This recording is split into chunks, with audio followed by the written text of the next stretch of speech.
The morning I drove out to look at the cliff face for the first time, the county assessor's man was already there, standing in the gravel with his clipboard and his coffee thermos, and he didn't look up when I pulled in. I sat in the truck for a moment. The engine ticked. Outside, the October light was thin and flat, the kind that makes everything look like it's already been abandoned. He glanced up when I got out, looked back down at his clipboard. "You the granddaughter?" he said. "I am." He wrote something.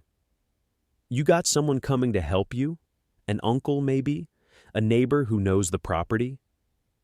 I told him I didn't. He looked at me then, really looked, the way men do when they're deciding how much to explain.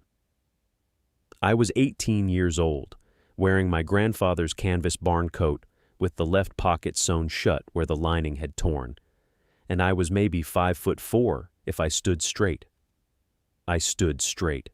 "This isn't a hobby plot," he said. "You understand that. This is 47 acres in Custer County, Oregon, and 11 of those acres are that." He pointed his pen at the slope behind the property line. The cliff face rose at maybe 40 degrees from the valley floor, basalt shelf rock, pale gray, broken into long horizontal ledges.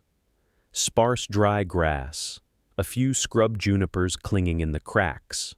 "Nobody's done anything with that slope in 30 years, he said. "It's basically decorative." I looked at the slope for a long time. "My grandfather did something with it," I said. He wrote something else on his clipboard. "That was a long time ago," he said, and the way he said it meant, and it didn't work, and you should know that. My grandfather had died on a Tuesday in late August, August 19th, 2021, and I had driven 11 hours from Medford, where I'd been working at a nursery supply warehouse and sleeping on a friend's couch and trying to figure out what college was supposed to mean for someone who couldn't sit still in a classroom. I arrived at the farm the morning after the funeral, which I'd missed by 4 hours because I hadn't known until too late that he'd gone. The lawyer, a quiet man in his 60s named Mr. Pritchard from the firm in Prineville, had called me 3 weeks later. Not my father, he'd been out of the picture since I was 11. Not my aunt in Boise who'd always assumed she'd inherit. Me. The farm was mine. The equipment, the water rights, the 47 acres, and a note, handwritten on yellow legal paper, tucked inside the deed envelope. "She'll know what to do with the slope," it said. "Let her figure it out herself. Don't interfere." I read it, standing in the parking lot outside Pritchard's office. The wind came off the high desert and rattled the paper in my hand. I hadn't been back to the slope since I was 12 years old. The slope was on the north end of the property, where the land lifted sharply away from the creek bottom and turned into something that wasn't quite a cliff, but wasn't quite a hillside either. Basalt, cracked and pale and sun-bleached on the upper face, dark and damp, lower down, where a seep bled groundwater through a fracture in the rock year-round. My grandfather had called it the ledge. Everyone else in Crook County called it the problem. I drove out there the afternoon I got back from Pritchard's office, still holding the yellow note in my jacket pocket. The dirt road from the farmhouse to the ledge was about 6/10 of a mile, rutted badly from the spring runoff, and my grandfather's 1994 Ford F-250, which was now apparently my 1994 Ford F-250, groaned through the soft spots in second gear. The truck smelled like motor oil and sunflower seeds. A cracked St. Christopher medallion hung from the rearview mirror on a piece of baling twine. I didn't touch it. When I got out, the wind was coming northwest, across the high desert, at maybe 20 miles an hour, dry and cold despite the late May date. The juniper along the lower fence line shook quietly. Above it, the basalt face caught the afternoon sun and held it, radiating warmth back down against my arms, in a way that felt almost deliberate. I stood there for a long time. The last time I'd been here, I was 12 and had followed my grandfather without permission. On an early morning walk he'd clearly wanted to take alone. He'd stood in almost exactly this spot, hands in the pockets of his canvas coat, looking up at the rock face with an expression I hadn't had the vocabulary for then. I had one for it now. It was the look of a person doing math in their head, not arithmetic, but the longer kind, the kind that runs in decades. He'd sent me back to the house without a word, not angry, just decided. Now I crouched down and picked up a small piece of broken basalt from the base of the slope. It was lighter than it looked and rough on every surface. I turned it over. The underside was covered in a thin crust of pale lichen, gray-green, papery, alive in that slow way that makes a year feel like a heartbeat. There was something else along the base of the cliff. I almost missed it because it was half buried under accumulated debris, dead juniper needles, a crumble of eroded soil, what looked like the remains of a rotted wooden stake. But when I brushed the material aside with my boot, I could see the edge of something. A line of rocks, arranged too evenly to be natural. I knelt down and started clearing with my hands, and that's when I understood that someone had been here before me, working this same problem, a long time ago. The rocks were the size of a man's fist, flat on top, and they ran in a line parallel to the cliff face, about 2 feet out from the base, stretching maybe 15 feet before disappearing under a deeper deposit of debris. I cleared another section with my hands, working slowly, and the line continued. Then, 8 inches behind the first row, a second row, same stone, same rough basalt, but these were placed on their sides rather than flat, creating a low raised edge. It took me a few minutes to understand what I was looking at. A terrace lip. Someone had started building a retaining structure here, not with mortar, not with timber, but with dry stacked stone. The traditional method, the patient method, the kind of work you begin knowing you won't see the first yield for several years. I sat back on my heels and looked at the cliff above me. The slope was steep and fractured, pocked with small ledges where windblown soil had settled over decades. Near the top, where a cedar had rooted itself into a crack about 30 feet up, the rock face had a different color, darker, almost rust-streaked, where water ran in spring. I had noticed that streak before and assumed it was just mineral leaching. Now I looked at it differently. Water was finding its way down through the rock. Wherever it traveled, even this fractured basalt was yielding something. A smear of organic material, enough for the cedar, enough for the lichen. Someone else had noticed this too. The stake I'd brushed aside, I picked it up now and turned it over. It was almost completely rotted gray and punky, holding its shape more out of habit than structural integrity. But at the narrow end, which had been the pointed end driven into the ground, the wood was denser, slower to decay. I could see marks there, not carvings exactly, more like notches, 3 of them, cut at even intervals around the circumference of the stake. A marking system, someone's way of measuring depth, or alignment, or both. The wood grain was fine.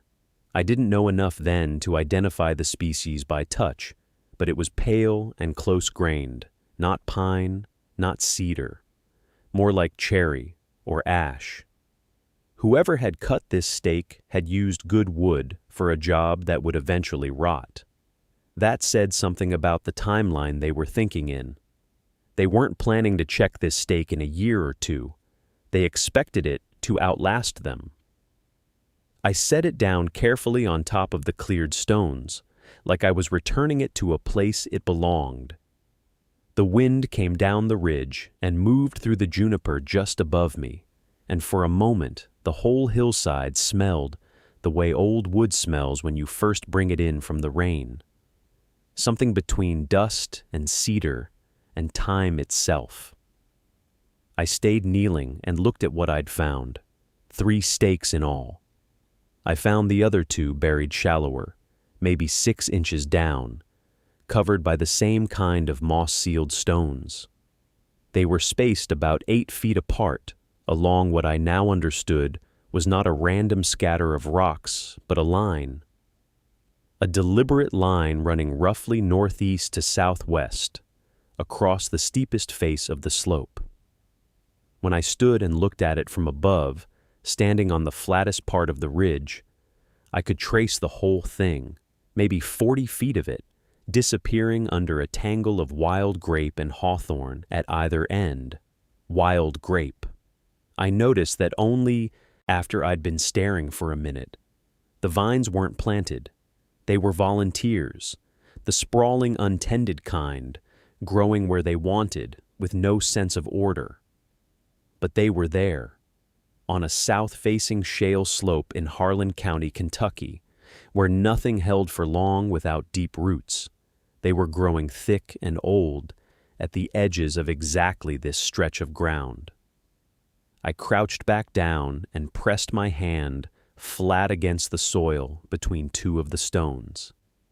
It was different here, drier than I expected, with a grittiness to it, almost sandy, but not loose. More like something had been worked into it a long time ago. Crushed shale, maybe, or fine gravel mixed deliberately into clay to improve drainage. I picked up a small handful and let it fall between my fingers. It didn't clump. It separated cleanly and fell back to the ground the way prepared soil does when it's been amended and then left alone, long enough to compact only slightly. Someone had built this slope to drain. I sat back on my heels and looked at the line of stones again, with that understanding settling over everything. Not a wall, not a boundary marker, a terrace, a rough one, barely a foot of retained soil behind each row, but a terrace. Whoever had cut those stakes and carried those stones up here had been trying to hold the hillside still long enough for something to grow in it. The wind had quieted. Down below, I could hear the sound of the creek that ran along the eastern property line, and farther out, a tractor somewhere on the county road, moving away from me. I thought about the stake again, the good wood, the notches at measured intervals, the care taken for something that was always going to be hidden underground. That kind of work doesn't come from impatience. It doesn't come from someone testing an idea.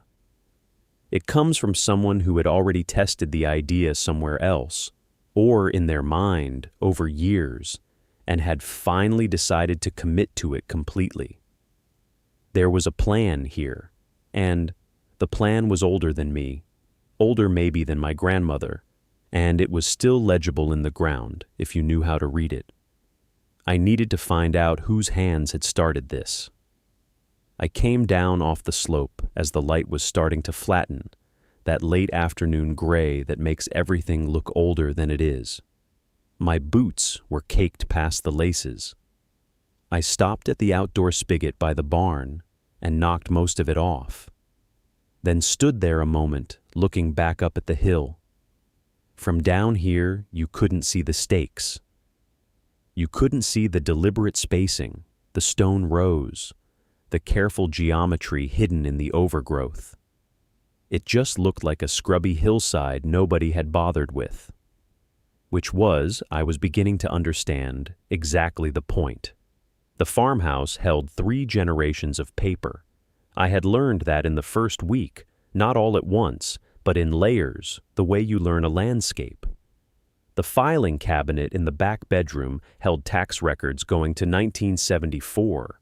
The kitchen drawer nobody used held rubber-banded envelopes sorted by year, in handwriting I didn't recognize. The cedar chest at the foot of the upstairs bed held something older still: folded documents, a small cloth-bound ledger, a handful of photographs with no names written on them. I had been through most of it once, quickly, looking for anything related to the bank, the title, the debt. I hadn't been looking for a vineyard. I started in the kitchen. The rubber-banded envelopes went back to 1989 on the left side of the drawer, and the handwriting on the oldest ones was different from my grandmother's. Smaller, more compressed, the letters slightly forward-leaning. I didn't know whose it was. I pulled the whole drawer out and set it on the table under the overhead light. The envelopes were mostly bills, feed receipts. A letter from the county extension office, dated March 1991, about soil erosion on sloped farmland. I set that one aside. A water rights notice. A hand-drawn map of the property boundaries on graph paper, so faded I had to angle it toward the light to read the notations in the margins. The map showed the hill, labeled in that same compressed handwriting, Upper Terrace Planting, Experimental. I sat down. Experimental meant it hadn't been done here before, but the stakes I'd pulled from the ground were not the work of someone uncertain. Someone had used that word to describe what they were doing to someone else. The county, a neighbor, a bank, while privately committing to it completely. I thought about the care in those notches, the quality of the wood. I turned the map over. On the back, in pencil, almost too faint to read, a name I didn't recognize, and below it, a location, not this farm, but a county 2 over, Harlan County, and a set of numbers that could have been a phone number or a parcel code or something else entirely. I copied it into my own notebook. Outside, the creek was audible again in the evening quiet. The number stayed in my notebook for 3 days before I did anything with it. I kept working the hill in the meantime. The weather had turned cold again. A late freeze, the kind that comes in the second week of April and makes you feel like the season is mocking you. I covered what little I'd already planted with burlap weighted down with river stones, and I spent those mornings rereading the county extension pamphlets from the folder, trying to understand what experimental had meant in practical terms. The 1991 erosion document was dense with tables, but one section described a technique for stabilizing slopes using root architecture. Not grass, not ground cover, but deep-rooted woody plants. Grapevines were mentioned as one example. They were listed almost as a footnote. I went back to the hill on the third afternoon and counted the surviving stakes again.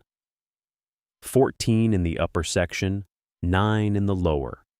The ones in the upper section were driven at a consistent angle, not vertical, but tilted slightly downhill, maybe 10 degrees off plumb.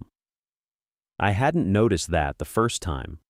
I knelt beside one and pressed my thumb against the wood just above the soil line. The grain was tight. Whatever species it was, whoever had cut it, had chosen carefully. That evening, I called the number. It rang 6 times. I was already composing the voicemail in my head when someone picked up. An older man's voice, measured, not unfriendly, but not warm either. The voice of someone who answers the phone out of habit, not expectation. I told him where I was calling from. I told him the name of the farm, the road, the county. There was a pause long enough that I checked the screen to see if the call had dropped. He said he knew the farm. I asked how. He said he'd visited it once, a long time ago. He said the word once in a way that suggested it had been significant. Then he asked me how old I was, and when I told him, he was quiet again. I didn't push him. I'd learned from enough conversations with older farmers in the county that silence isn't evasion, it's calculation. He was deciding how much to say and in what order, and any interruption would restart the whole internal process. I waited. He said there had been someone who'd worked on slope planting in that part of the state in the late 80s and early 90s. Not an academic, not a county agent, just a person who had a theory about the land and enough stubbornness to test it. He said this person had visited several farms in the region. He said visited the way you'd say passed through, like it was a long time ago and the details had softened at the edges. I asked if he could tell me more. He said he could, but not over the phone. Outside, the temperature had dropped below freezing again. The burlap held. He lived 40 minutes east of me, in a part of the county where the road turns to gravel for the last 3 miles, and the mailboxes sit on posts that lean at angles no one has bothered to correct. I drove out on a Thursday morning in the second week of February, when the sky was white and flat, and the fields on either side of the road held thin crusts of snow that hadn't fully melted since December. His house was small and set back from the road behind a windbreak of Norway spruce that must have been planted in the 40s. A woodpile ran the full length of the south wall, neatly stacked, covered with a piece of corrugated metal held down by a single cinder block on each end. The care in it told me something. He met me at the door before I knocked. He'd heard the truck on the gravel. He was older than I'd expected from his voice, late 70s at least, with the kind of hands that have spent 60 years outdoors. He shook mine without ceremony and led me into a kitchen that smelled of coffee grounds and pine sap. He gestured at a chair. I sat. He poured without asking. On the table between us was a folder, cardboard, the dark tan kind that goes soft at the corners after, years in a drawer. He didn't open it immediately. He set it there and looked at it, and I had the sense he hadn't looked at it in some time. He said the person he'd mentioned on the phone had come through this part of the state in the late 80s, following what he called the terrace drainage corridor, a rough north-south line through 5 counties where the limestone shelf sits close to the surface and makes conventional row cropping nearly impossible. This person had been studying what grows when the soil is thin and the aspect is right. Not grapes, specifically. Plants. Root structures. What survives drought by going deep instead of wide. He said the person had stopped at a handful of farms, had walked the slopes, had left behind at each place a set of notes. He opened the folder. Inside were photocopies, handwritten pages, some of them dense and compressed, others with diagrams, cross-sections of hillsides, arrows indicating water movement, small, careful notations in the margins. The handwriting was neat, but quick, the kind that belongs to someone who is always writing faster than they have time for. He slid the top page toward me. I looked at the diagram. I recognized the contour lines.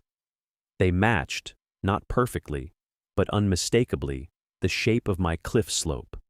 The same southeast aspect, the same ledge at roughly the same elevation. Someone had stood on that hillside before I was born and drawn what they saw. I looked up at him. He was watching me with something that wasn't quite a smile. He said the person who had made those notes had left more than the photocopies. He reached into the drawer beside his desk and set a small cardboard box on top of the folder. It was the kind of box that holds index cards, brown with a lid that had been taped shut, and then opened and retaped so many times the tape had lost its grip on the corners. He slid it toward me the same way he had slid the page, not pushing, just offering.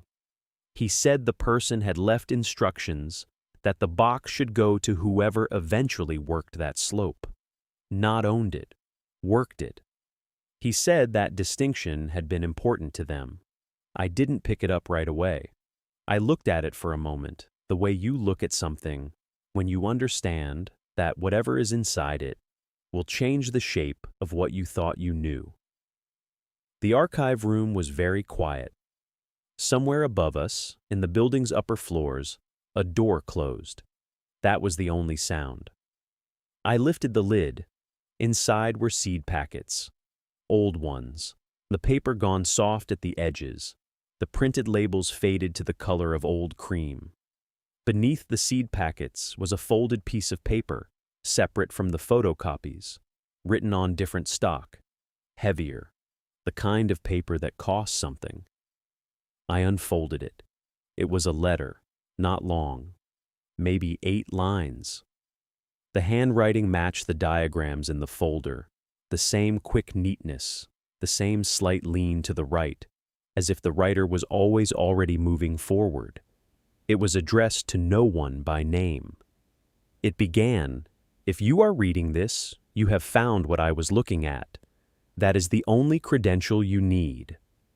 I read the rest of it slowly. The letter described in plain language what the slope could hold. Not grapes specifically. The writer seemed almost impatient with the idea of any single crop, but a layered system. Roots at 3 depths. Canopy at 2 heights.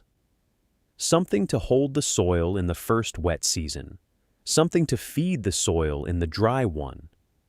The grapes were in there, but as one layer among several, not the point, but part of the structure. At the bottom, below the signature I couldn't fully make out, there was a single additional line. It said, "The ledge at the second elevation is the key.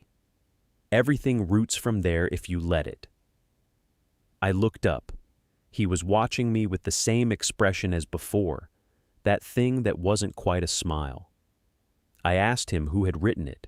He said he had been trying to find that out for 11 years. He knew the approximate decade. He knew the person had come from somewhere east of here. He knew the handwriting from 3 other sets of notes at 3 other county offices, all in similar boxes, all with similar letters inside. He did not know the name. He said he thought I might have better luck than he had. I drove home with the envelope on the passenger seat and the window cracked, even though it was 42 degrees outside. I needed the cold air, needed something that wasn't the inside of that office, which had smelled of old paper and the particular stillness of a room where people bring problems they can't solve anywhere else. The letter was a copy. He had made it carefully on a flatbed scanner that looked older than I was, and handed it to me in a clean sleeve without being asked. That gesture told me something about him, the kind of person who anticipated what would be needed before you knew you needed it. I had met very few people like that in my life. My grandfather had been one. I pulled over twice on Route 9 on the way back. The first time to read the letter again in full daylight. The second time because I had spotted the cliff face from the road, the second elevation, and I needed to look at it from a distance I hadn't looked from before. From the road it read differently than it did from below. From below it was just resistance, just rock and angle, and the particular color of a thing that doesn't want to be touched. From the road, maybe a quarter-mile back, I could see the whole shape of the slope.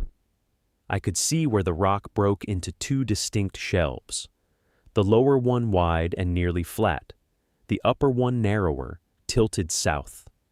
I had worked on the lower shelf for 6 weeks. I had barely glanced at the upper one. The letter had said, "The ledge at the second elevation is the key. Everything roots from there if you let it." I had assumed that meant the second shelf was where you planted. Now, looking at it from the road, with the afternoon light coming in low and flat, I was less sure. The upper ledge wasn't a planting surface. It was barely 12 feet wide at its widest point.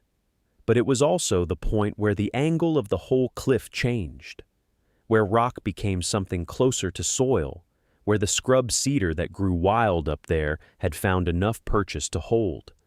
Whatever happened at that ledge, water-wise, drainage-wise, the whole slope below it received it. I stood by the truck for a long time, long enough that a car slowed down to see if I needed help, and I had to wave it past.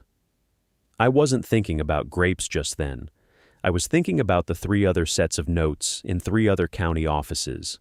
Same handwriting, same margin annotations, same careful, unhurried thinking about land that nobody else had figured out what to do with.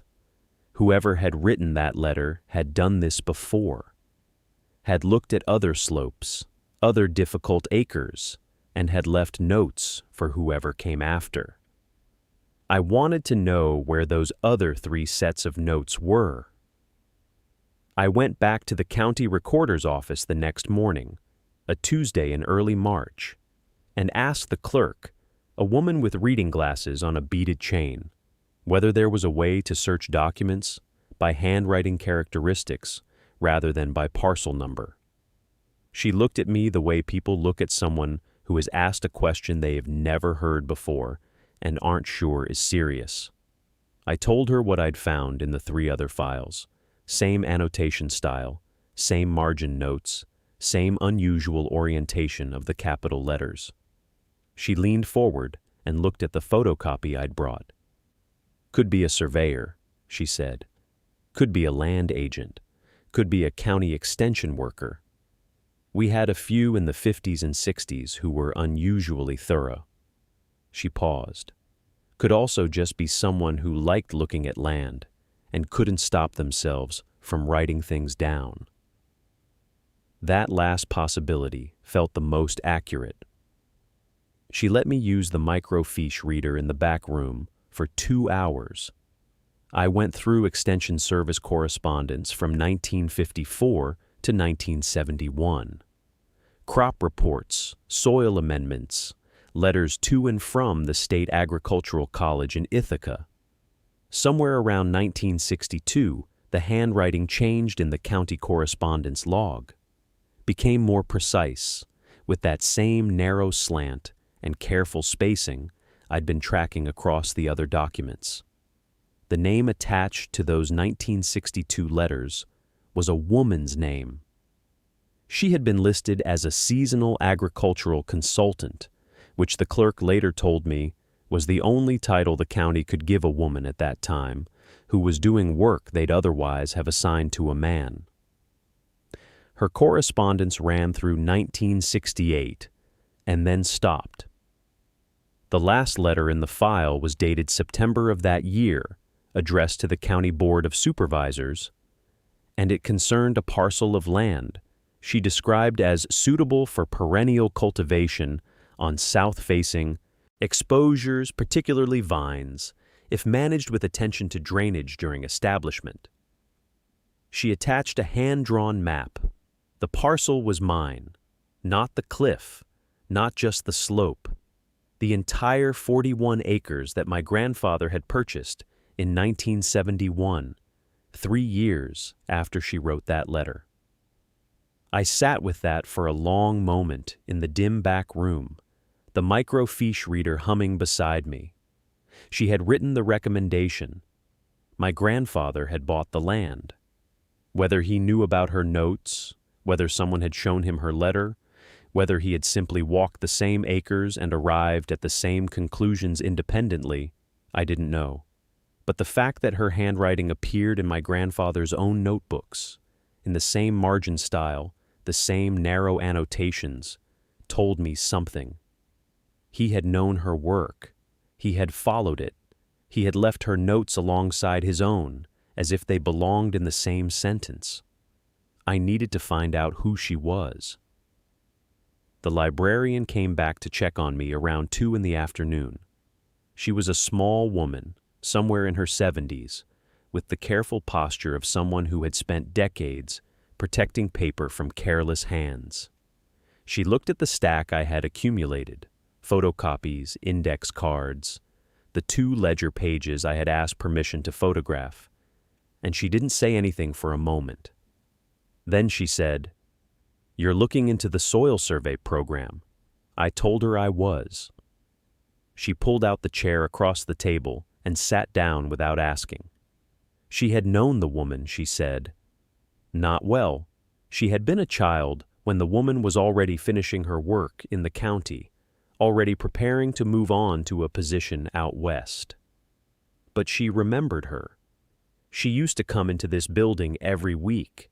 She kept her files meticulously.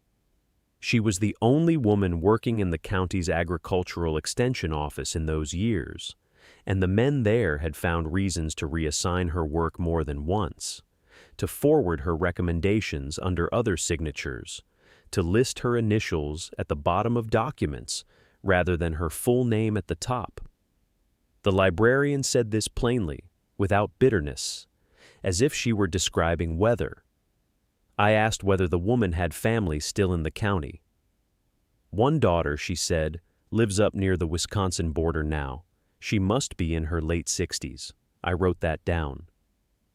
The librarian looked at my photocopied pages. She tapped one of the margin annotations, the narrow handwriting, the specific notation about drainage gradient on south-facing exposures. She said her daughter might have more. She kept everything, apparently. Her mother's field notebooks, sample jars, correspondence. I drove back to the farm in the gray late afternoon light, the copies on the passenger seat, the windows fogged slightly at the edges. The vines were invisible from the road. They always were at this time of year. You had to know exactly where to look, and even then you were mostly looking at bare soil and the dark lines of drip tubing and the stakes I had driven in a grid across the slope over 3 weeks in April. But I knew where they were. I knew the spacing between each plant, the depth I had set each root ball, the particular lean of the slope at every section. I had walked it enough times that I could have navigated it in complete darkness. That night, I called the county records office and asked how to request contact information through a secondary genealogical inquiry. The woman on the phone gave me the form number. I wrote it down. Then I sat at the kitchen table with the photocopied letter in front of me, the one recommending perennial cultivation on south-facing exposures, the one dated September 1968, and I read it again from the beginning, this time looking for what she had noticed that no one else had bothered to write down. She had noticed the wind. That was it. Buried in the third paragraph, between observations about soil drainage and root depth. A single sentence about the way the prevailing southwest wind broke against the ridgeline and deflected upward along the south-facing slope, creating a corridor of slightly warmer air that persisted through late October. She had measured it with a handheld anemometer over 4 consecutive autumns. She had written the numbers down. Nobody had ever acted on them. I did, the following spring.